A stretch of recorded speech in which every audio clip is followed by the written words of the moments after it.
এটা ট্রু। ঢাকা বিশ্ববিদ্যালয়ের প্রত্যেকটা ক্যান্টিন দোকানে একটা সময় বারবার চাঁদাবাজি হতো এবং ছাত্রলীগের বিভিন্ন গ্রুপ সেটা ভাগ ভাগ করে করে থাকতো, ওরা একদম সবাই জানে।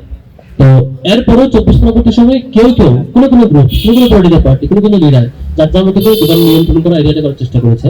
ব্যবসা প্রত্যেকে আমরা একটা জিরো নিয়ে আসার চেষ্টা করেছি। যেখানে কোনো সন্দেহ পেয়েছে সেখানে আমাদের কোনো না কোনো স্পেকুলেশন এঙ্গেজ হয়েছে, প্রশাসনকে এঙ্গেজ করার চেষ্টা করেছে। তো আমাদের কাছে যেসব তথ্য প্রমাণ এসছে সাধারণত আমরা সেটা সামনে আমাদের বিভিন্ন প্রতিনিধি যখন যে জায়গায় ডেলিভার ছিল তার জিরো টলারেন্স রেখেছে। আমাদের বিরাট সফলতা হচ্ছে আলহামদুলিল্লাহ, সেটা হচ্ছে 24 পরবর্তী এই সময় থেকে দেখা গেল সেগুলো এরিয়ার মধ্যে চাঁদাবাজি করার দুঃসাহস কেউ করে না, যেটা আগে রেগুলার ট্রেন্ডে ছিল, রেগুলার প্র্যাকটিস ছিল এবং তারা সেটা নিয়ন্ত্রণ করতো। আমাদের কাছে বহু ক্যান্টিন মালিকরা বারবার এসে বলছে যে ভাই যে অমুক পার্টি এত নিচ্ছে, তমুক পার্টি আগের সময় ইতিহাসগুলো বর্ণনা করেছে।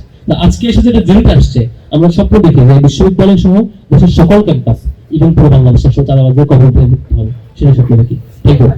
দেশের নাম্বার 1 ট্রেডিং অ্যাপ ইউএফটি ফার্স্টে পাচ্ছেন ট্রেডিং এর সব সুবিধা, dual exchange access, company analysis, portfolio তৈরি করা সহ আরো অনেক ইউনিক ফিচারের সাথে ট্রেড করতে ডাউনলোড করুন এক্ষুনি।